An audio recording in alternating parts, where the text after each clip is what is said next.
desejando muito augure e shalom à próxima gestão, ministro Fux.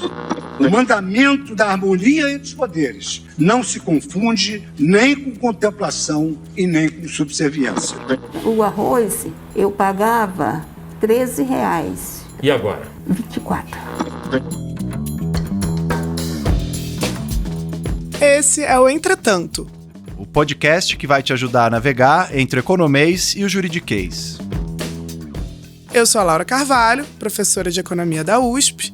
E eu sou Renan Quinalha, professor de Direito da Unifesp. Neste episódio, vamos falar sobre a mudança de presidência no STF e a alta no preço dos alimentos. E aí, Renan, ficou legal nosso episódio especial com a Dilson, né? Várias coisas ali que ele falou que foram impactantes. Até pensei algumas vezes durante a semana. Sim, um episódio super bacana sobre racismo no judiciário, questões envolvendo a pandemia, enfim. Vale muito a pena. Quem não escutou ou não viu, tá lá no YouTube, tá disponível nas plataformas de podcast. Esse episódio, que foi um episódio especial bastante importante aqui do Entretanto.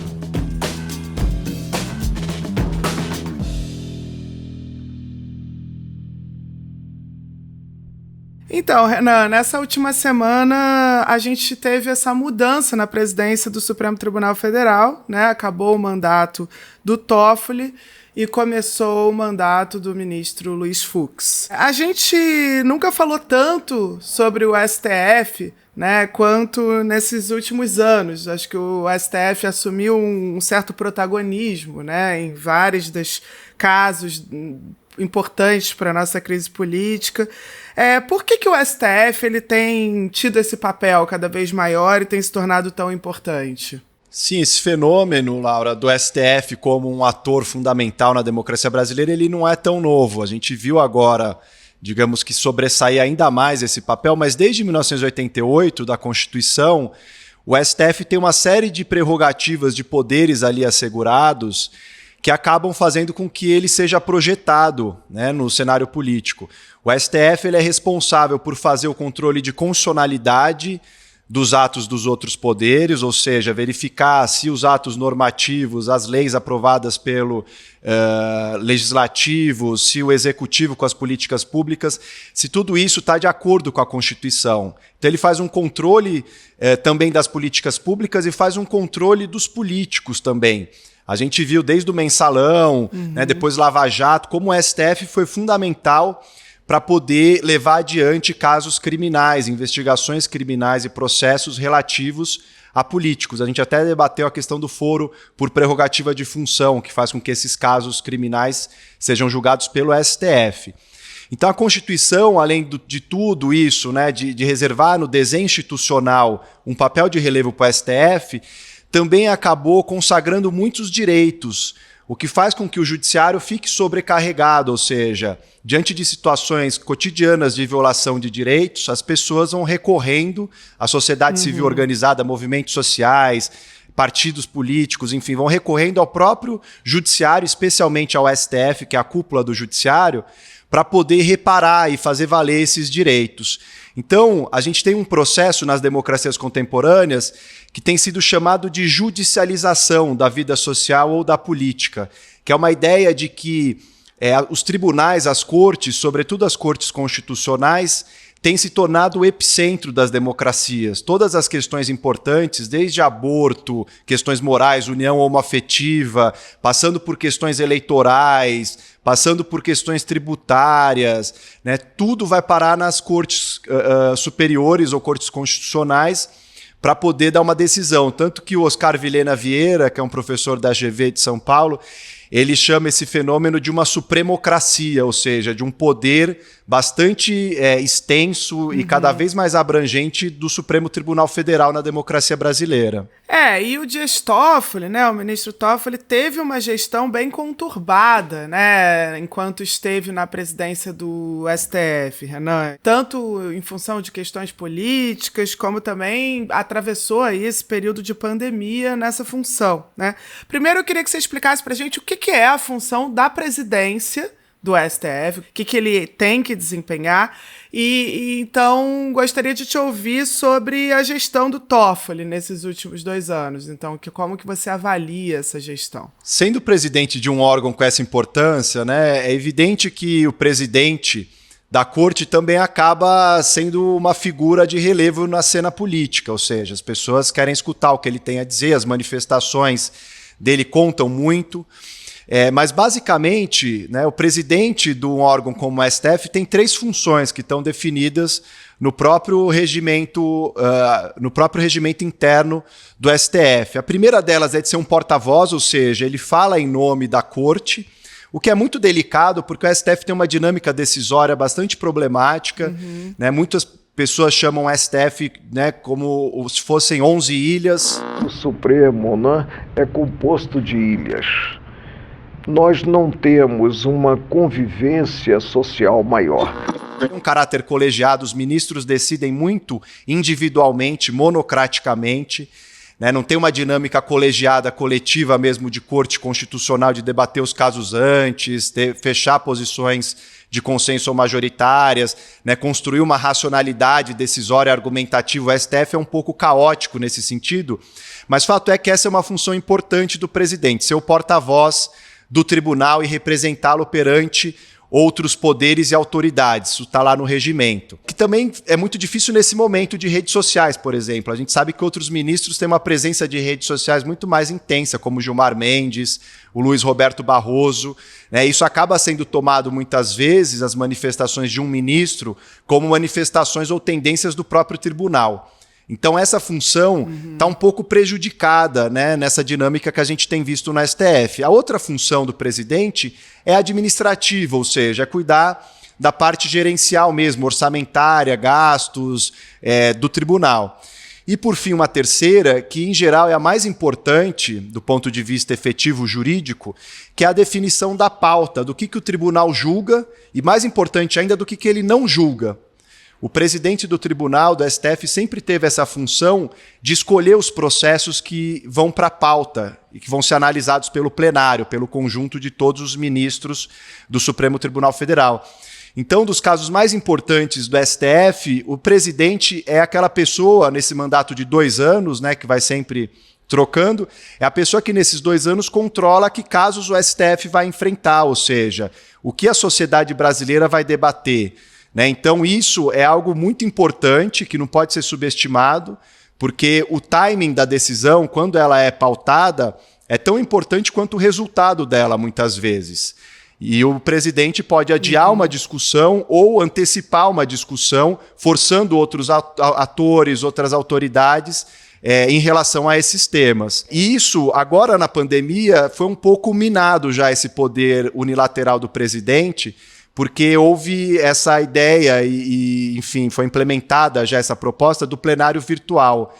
Então, os próprios ministros agora, nos casos em que eles são relatores, eles podem já colocar na pauta do plenário virtual. E o plenário físico, que está suspenso, né, e o plenário por videoconferência, eles só ficam para os casos mais polêmicos, mais controversos. E o Toffoli, Renan, como é que você avalia a gestão do Toffoli? Então, é bastante complexo, né, avaliar uma gestão à frente de uma instituição como o STF. O Toffoli tem uma trajetória que era de fora do judiciário, né, do poder judiciário. Ele era um advogado muito próximo ao PT, ao Zé Dirceu. Quando foi indicado, houve uma certa resistência, mesmo na comunidade jurídica, né? Se questionava se ele tinha, de fato, um notório saber. Ele não é uma pessoa que tem um perfil acadêmico como a maioria dos ministros do STF também, né, de uma trajetória acadêmica. Mas fato é que a gestão dele à frente do STF coincidiu com a maior crise institucional pós-88 no Brasil, né? Pois é. Porque teve que conviver com o bolsonarismo de um lado e com a pandemia do outro. Então isso acho que colocou desafios adicionais até para avaliar também essa gestão dele. Agora, fato é que a gente pode analisar e avaliar o que foi o Toffoli à frente do STF, tanto do ponto de vista do discurso e da postura dele, de um lado, como do ponto de vista das decisões que ele foi tomando de outro. Em relação à postura, o Toffoli ele já assumiu em 2018, logo antes da eleição do Bolsonaro, ele assumiu com uma postura de conciliação. Moderador dos conflitos políticos, sociais e econômicos. Porque já havia um período de polarização se intensificando e ele se apresenta como essa saída de pacificação institucional. Mesmo diante de ameaças à democracia, né? Então, essa conciliação que, na verdade, muitas vezes leva ele a ser criticado por não estar também defendendo, muitas vezes, as instituições de ataques que foram feitos pelo governo Bolsonaro, né? Exato. Ele acabou propondo uma saída conciliadora ainda antes da eleição do Bolsonaro, e o que a gente viu depois da eleição é que só houve uma escalada de violência e de agressão contra o Supremo Tribunal Federal e as instituições no Brasil. E vindas com algum respaldo, né, do bloco da coalizão que governa o Brasil.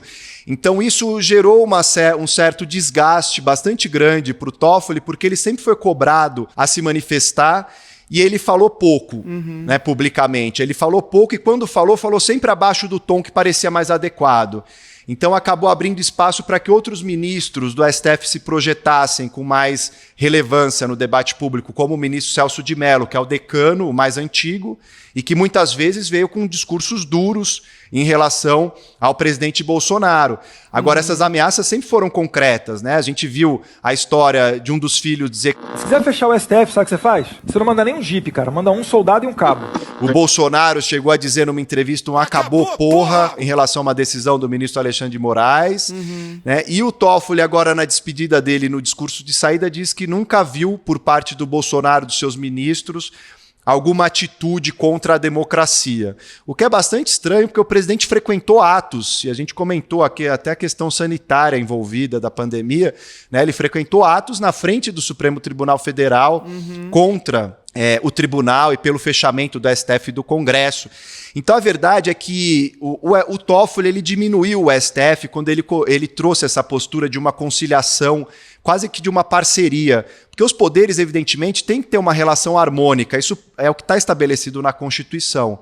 Agora, a Constituição também prevê um certo desenho que é um sistema de freios e de contrapesos, então é inevitável que os poderes entrem em tensão, em confronto, porque é papel deles, inclusive, servir de controle uns aos outros. E o STF, sobretudo, né, como a gente disse, que é o poder que faz o controle da constitucionalidade, né, dos atos normativos, das políticas públicas. Então é evidente que ele vai desagradar o executivo em vários momentos, e sempre foi assim. Então, quando o Toffoli vai para uma linha de conciliação, ele chega a propor um pacto, que não foi para frente, mas no discurso de posse dele, ele dizia que era preciso fazer um grande pacto, e o próprio bolsonarismo, né, enfim, não embarcou depois nessa ideia do pacto, mas, de alguma maneira, o Toffoli fez reuniões com empresários, recebeu o presidente com empresários para falar da pandemia numa visita surpresa ali, que foi muito estranha. Né? Verdade. Encontros políticos também, o Toffoli frequentando esse tipo de situação. Tem uma questão aí de liturgia, né? O STF é, digamos, o órgão guardião da Constituição. Precisa manter, né, a sua imparcialidade de uma maneira mais clara. Não pode haver uma proximidade com os poderes constituídos e, sobretudo, com governos de ocasião. E isso, em outras falas dele, também foi muito problemáticas, né? Ele chegou a falar... Eu me refiro a movimento de 1964. Chamando de movimento numa ideia de não tomar partido em relação à polarização, já acenando, né, para setores próximos ao governo e ao bolsonarismo, que ali teria um certo interlocutor ou um aliado. Ele tomou uma outra decisão de interesse direto do governo e da família Bolsonaro, que foi aquela decisão que suspendeu processos criminais que usavam de informações e dados vindos de órgãos de fiscalização, como o COAF, né, a Receita Federal, e que tinha interesse direto do filho do presidente Bolsonaro, né, suspendendo o processo dele. Suspendeu mais de 700 processos na época, e logo depois o Toffoli foi derrotado no plenário, ou seja, a decisão dele caiu, ele próprio mudou de posição. e foi permitido o compartilhamento desses relatórios de inteligência financeira sem o crivo do judiciário. Ele também entrou em guerras de liminares com decisões problemáticas, né, quando ele cassou uma liminar que permitia a entrevista do Lula no cenário da disputa eleitoral ainda em 2018. E ele fez uma coisa que a gente comentou, teve um episódio nosso aqui, né, que diz respeito a essa escalada da violência e das ameaças em relação ao STF, que é o inquérito das fake news, né, ficou assim conhecido, que começou como um inquérito muito heterodoxo, muito criticado, porque era uma questão de censura à imprensa. O Alexandre de Moraes foi designado relator sem nenhum sorteio dentro do STF, mas fato é que esse inquérito acabou tendo uma função importante. A gente viu que o inquérito conseguiu desbaratar essas redes e organizações criminosas que estavam disseminando fake news, que estavam organizando ameaças e intervenções, né, na frente do Supremo Tribunal Federal, na frente da Casa de Ministros do STF. Então ali, meio que errando, ele até que acertou em alguma coisa, né? Depois vendo o que virou esse inquérito e o efeito que ele teve de dissuadir essas iniciativas de ameaças e etc., parece contar positivamente como uma iniciativa de gestão dele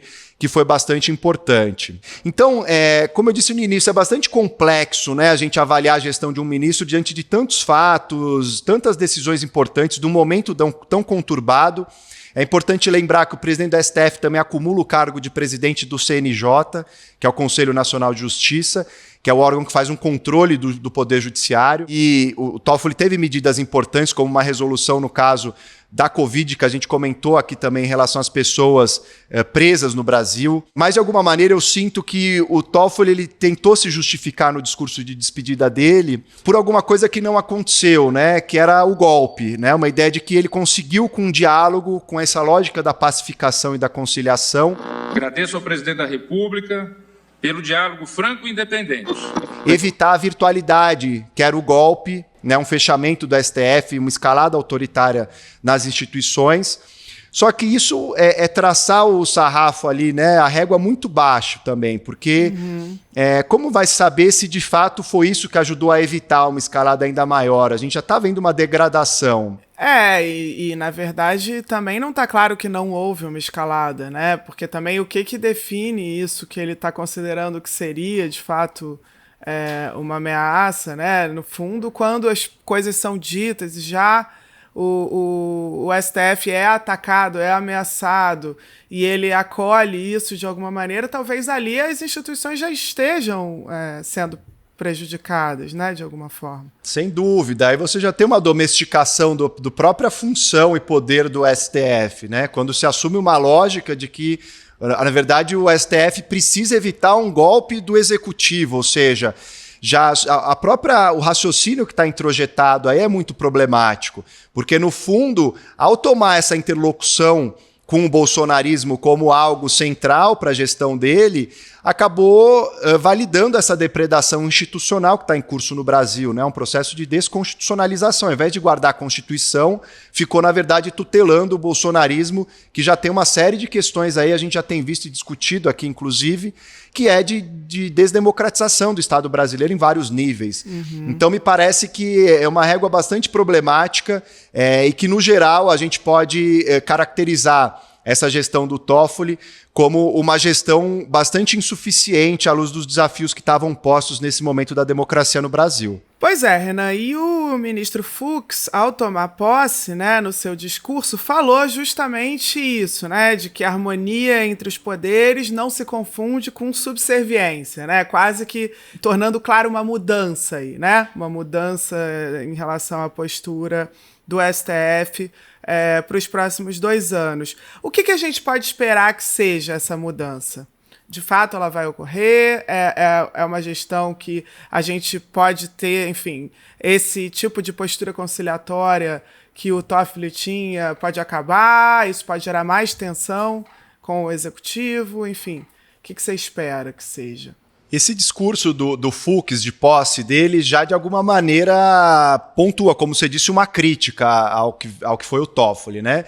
É importante dizer que todos os ministros do STF que assumiram a presidência, em alguma medida, fizeram diálogos institucionais, porque isso faz parte dessa função deles, inclusive. Né? O Nelson Jobim é um conhecido por isso, era um cara que era um político também, que tinha uma verve política muito grande de diálogo e de circulação em Brasília, etc., que fazia com que discutisse nessa posição de presidente da corte várias questões, mas questões muito mais relativas ao judiciário. Então, Nelson Jobim ajudou a costurar a reforma do judiciário, que foi super importante, né, uma emenda constitucional 45. Agora, a verdade é que o Toffoli extrapolou demais. Ele levou isso num limite bastante problemático que comprometeu a função do STF, que é uma função como corte constitucional contra-majoritária, ou seja, muitas vezes precisa colocar os limites e afrontar mesmo os outros poderes para garantir os direitos fundamentais, garantir as regras do jogo, né, e o próprio funcionamento da democracia. O Fux pontuou uma crítica, mas a gente não sabe ainda como vai ser. Vamos ter que assistir, acompanhar nesses 2 anos para entender melhor o que ele entende como uma necessidade de harmonia, mas que também não chega a ser uma subserviência, né? Porque tem aí um equilíbrio, um limite nem sempre muito claro, né, nessas funções. Ainda mais porque o Fux vai pegar um processo eleitoral aí adiante, né? Enfim, tanto agora das eleições mais locais, municipais, mas depois um processo também nacional. Então, é preciso ver como ele vai se comportar diante disso tudo. Ele tem um perfil de um juiz de carreira que passou por várias instâncias do judiciário, o Fux. Ele pontuou essa crítica, mas o Felipe Recondo, que é um jornalista do Jota, ele escreveu um texto sobre esse discurso do Fux, dizendo que o Fux ele também é um sujeito, um ministro notabilizado ali por uma lógica pró-governabilidade, ou seja, ele também é um cara que tem um pouco essa necessidade de legitimação do STF perante esses outros poderes, de circulação política. Do ponto de vista das decisões dele, o que dá para dizer é que o Fux é um cara muito apegado ao corporativismo pela trajetória dele, né, na magistratura. Então ele é o ministro que conseguiu fazer com que o auxílio moradia ficasse sendo pago por anos, né, um prejuízo gigantesco para os cofres públicos, né, e o auxílio moradia ficou sendo pago para juízes e membros de Ministério Público pelo Brasil todo, em situações muito controversas para burlar o teto constitucional, né. Então ele tem uma lógica bastante corporativista. A indicação da filha dele para o TRF, uma jovem advogada, enfim, foi bastante criticada na época também. Ele trabalhou muito para conseguir emplacar a filha dele pelo 5º Constitucional a um cargo de desembargadora, né, o que revela uma lógica pouco republicana, além de bastante corporativista na maneira como ele mobilizou, né, a rede dele no Rio de Janeiro. Né, ele é um cara que tem uma proximidade muito grande com o tribunal no Rio, etc. Ele é um notório lavajatista, né? É o cara que sempre esteve ali defendendo a Lava Jato dentro do STF, comprando essa briga internamente. Então, esse discurso de combate à corrupção, ele também acentuou isso, né? Ele fez uma defesa pública à Lava Jato no momento em que ela está em xeque. A gente fez até um episódio sobre isso já aqui. Ela está em xeque, então é um momento que ela talvez possa recobrar alguma força, mas ele, como presidente, tem certos limites, porque a segunda turma já está impondo derrotas à Lava Jato, o próprio PGR já não é tão entusiasta da Lava Jato em levá-la adiante. Então, vamos ver como vai se desdobrar e o quanto ele vai conseguir influenciar nesse sentido. E ele falou algo que, para mim, é a questão mais crítica hoje, né, do ponto de vista da atuação judicial, no discurso dele, que ele disse que o STF precisa ficar atento ao sentimento constitucional do povo. E isso digamos que a melhor formulação, a mais perfeita formulação desse populismo judicial que tem acontecido no Brasil e que tem deturpado muito da função jurisdicional, ou seja, essa ideia de que, ao invés de ter uma fidelidade à Constituição, tem que ter uma fidelidade ao povo, isso de uma maneira muito abstrata. É evidente que o fundamento da Constituição é o próprio povo. Agora, isso não significa que o tribunal tenha que ficar fazendo pesquisa de opinião pública para entender qual é a tendência, o sentimento moral médio, o sentimento judicial médio do povo brasileiro para tomar uma decisão, né? Então, isso é bastante preocupante. É uma ideia de que é preciso ouvir a voz das ruas, a voz do povo. E quando isso toma conta de um órgão jurisdicional como o STF, que não tem a mesma lógica de um executivo, né, que tem muito mais essa função de atender a voz do povo, do ponto de vista eleitoral mesmo, ou o Congresso Nacional, o Poder Judiciário ele precisa estar blindado a essas formações de maiorias contingentes, porque isso flutua muito na sociedade. Então é preocupante isso que ele diz. Então, de qualquer modo, acho que é preciso esperar um pouco para ver se a gente vai poder confiar ou não no Fux, né? Naquela época da Vaza Jato, teve um áudio entre o Deltan e o Moro que dizia "In Fux we trust", né? E eu acho que está cedo para a gente ainda confiar no Fux, precisamos esperar mais para entender qual vai ser a postura dele.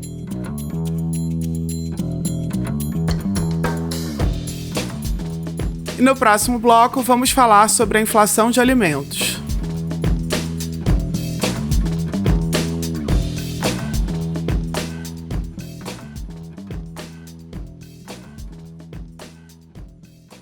Laura, a gente nunca falou tanto como nessa semana sobre o arroz, eu acho, né? Teve, enfim, pelo menos na nossa geração, que já estava crescendo nos anos 90 depois da estabilização da inflação, vez ou outra, um outro produto ainda se comentava, né, que subiu o preço repentinamente, mas agora o arroz, até outros alimentos, começou a ter um processo de alta dos preços, assustando consumidores e tomando o debate e a mídia, né, as repercussões disso. Como que você lê esse processo para a gente entender melhor? Isso significa que a inflação está de volta, ela está fora do controle? Então, Renan, eu acho que é importante a gente ver a diferença, né, entre um processo que é, sim, relevante, que preocupa, e sobretudo porque os alimentos fazem parte, né, ainda mais proporcionalmente da cesta de consumo das pessoas mais pobres. Então, é claro que uma alta no preço de alimentos, ela tem um impacto também, vamos dizer, desproporcional sobre os mais pobres. Uhum. Mas é importante a gente diferenciar esse tipo de processo inflacionário localizado, né, que tem enfim, está aí concentrado em alguns alimentos. A gente já vai falar, na verdade, isso não é um processo só brasileiro, isso é um processo de alta nos mercados internacionais. Então, os preços desses alimentos, eles vêm subindo no mundo inteiro. Arroz, soja, milho, são alguns desses alimentos cujos preços registraram alta de, às vezes, 30%, 40% nos mercados internacionais no último mês. E isso, no caso brasileiro, claro, tem algumas particularidades. A gente também tem aqui uma dinâmica, né, de produção desses alimentos, então a gente poderia pensar que a gente está descolado do que ocorre lá fora, mas não estamos, né?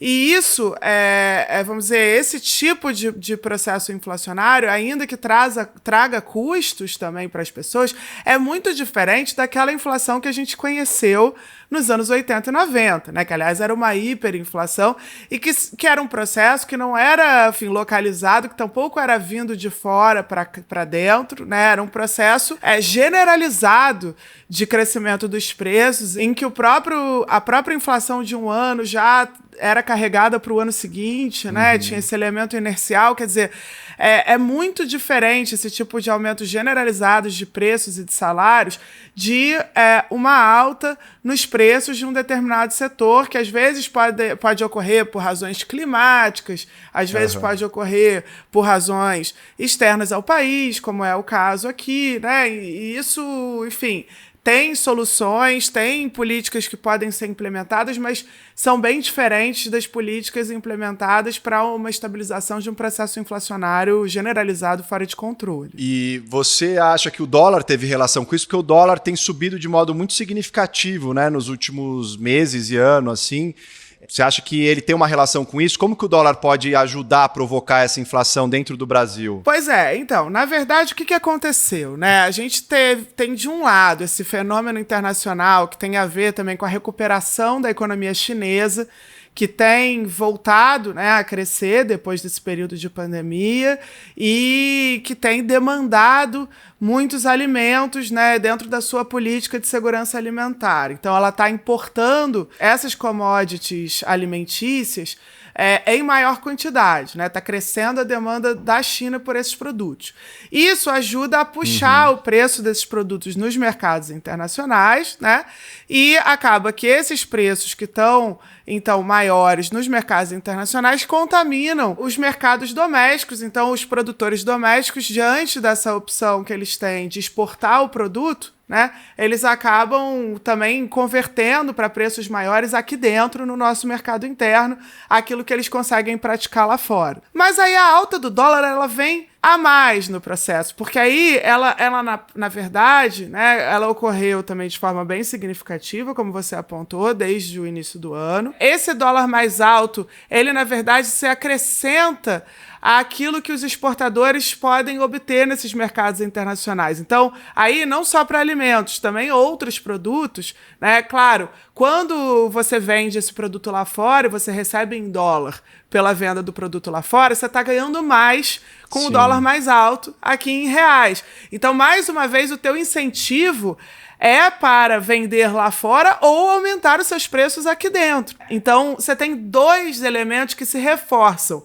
A alta do preço dos alimentos, que é generalizada, e a alta do dólar, que acaba fazendo com que uma parte também dos preços responda, mesmo internamente, a esse dólar mais alto. E para complicar, ainda tem outros canais pelos quais o dólar alto afetam os preços domésticos. Por exemplo, nesses setores, né, de produção de alimentos, agropecuária, você tem fertilizantes que são importados. Então, os custos também com os insumos, fertilizantes, etc., é absorvido pelo setor e o setor tende, então, a repassar para os preços esses custos maiores com insumos importados, que ficaram mais caros por conta do dólar mais alto, fora outras questões, né? Então, os combustíveis também começaram a aumentar de preço agora e isso acaba que também é repassado para preços, porque o transporte, o custo de transporte desses alimentos até o mercado, por exemplo, até a venda no atacado ou no varejo, já tem custos com combustíveis mais altos que podem ser repassados para preço.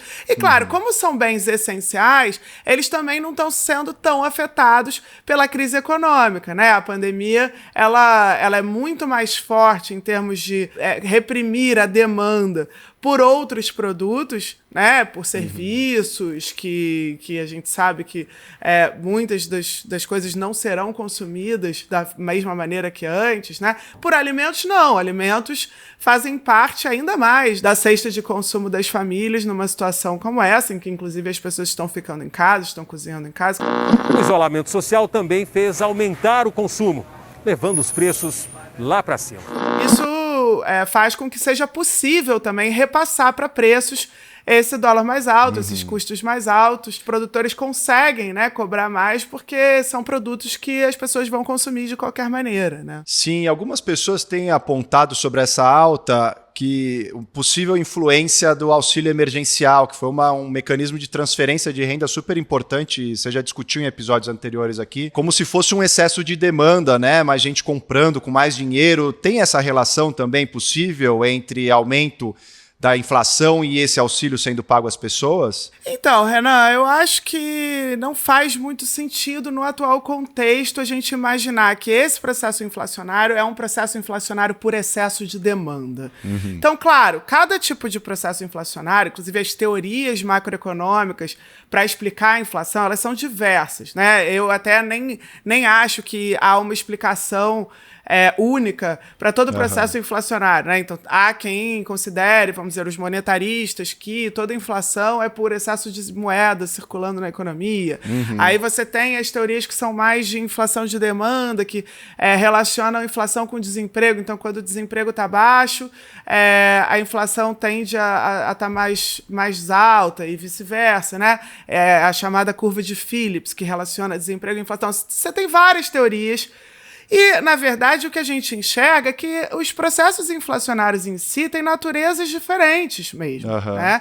É possível que, numa determinada situação, em um determinado país, em um determinado momento do tempo, um excesso de demanda por produtos gere um processo inflacionário, exigindo, então, né, que o governo atue para desaquecer a economia, para desaquecer a demanda, né, como o que costuma ser feito, né, elevando a taxa de juros ou cortando gastos públicos. Sim, isso existe, isso já aconteceu no passado, isso pode existir hoje no presente numa determinada economia no mundo, mas não me parece que é o caso da economia brasileira nesse momento.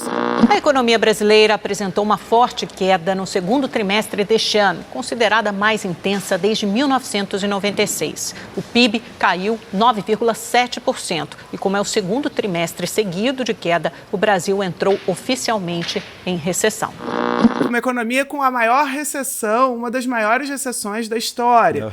Né? A gente considerar que excesso de demanda que está gerando o processo inflacionário me parece um pouco fora do que a gente tem de evidência, ainda mais considerando que esses preços de alimentos estão subindo no mundo inteiro. Então, como que, né, por que o auxílio emergencial, que na verdade está repondo uma renda perdida, né? Claro que a gente até viu que para a metade mais pobre da população, esse auxílio ele foi capaz mesmo de neutralizar a perda de renda, na média, que a crise gerou.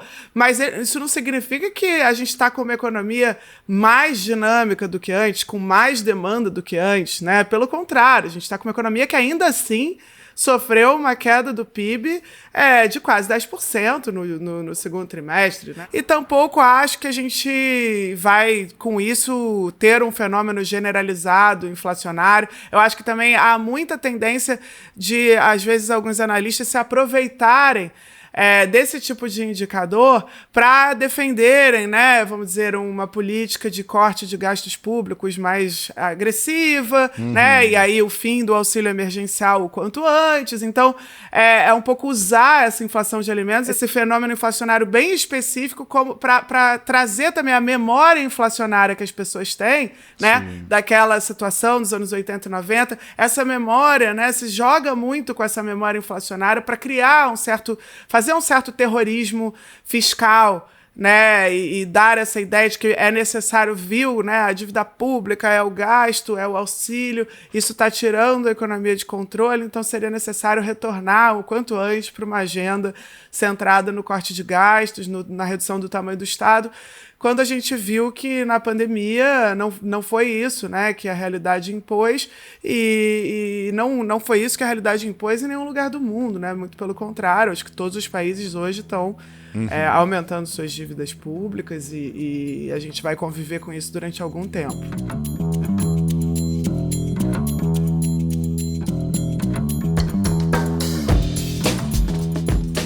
Então, Renan, recebemos bastante coisa, né, entre comentários, elogios e dúvidas no nosso e-mail, entretantopodcast@gmail.com. O que você destacou aí para responder para os ouvintes?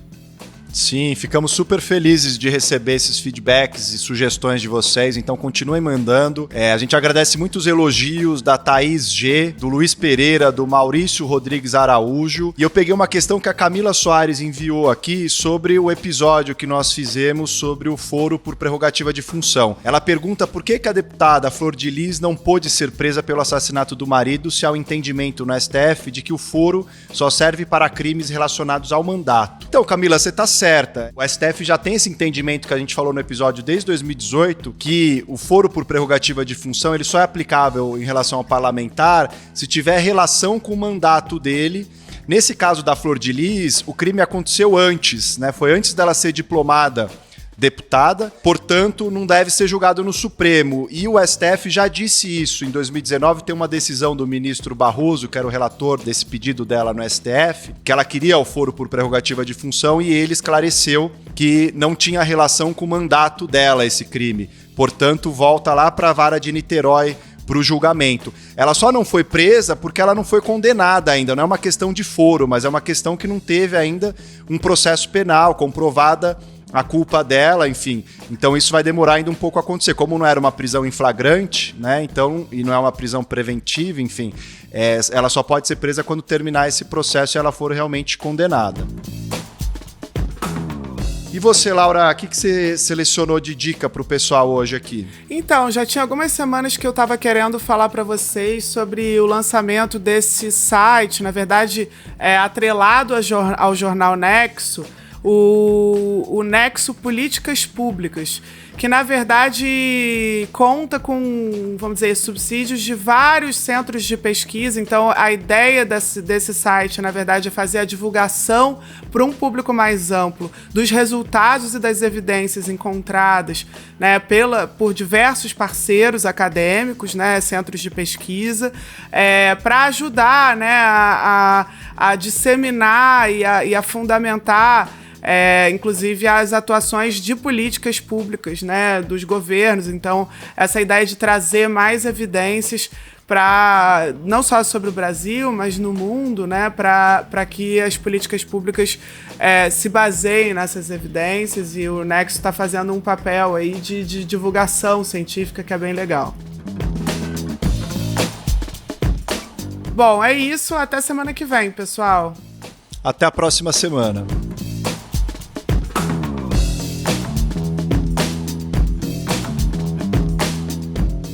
O Entretanto é uma produção da Mira Filmes, com direção do Bruno Orovics, edição da Júlia Leite e do Bruno Orovics e produção do Gustavo Rosa de Moura e da Marina Persson. Para falar com a gente, mande um e-mail para entretantopodcast@gmail.com ou use a hashtag Entretanto nas redes sociais.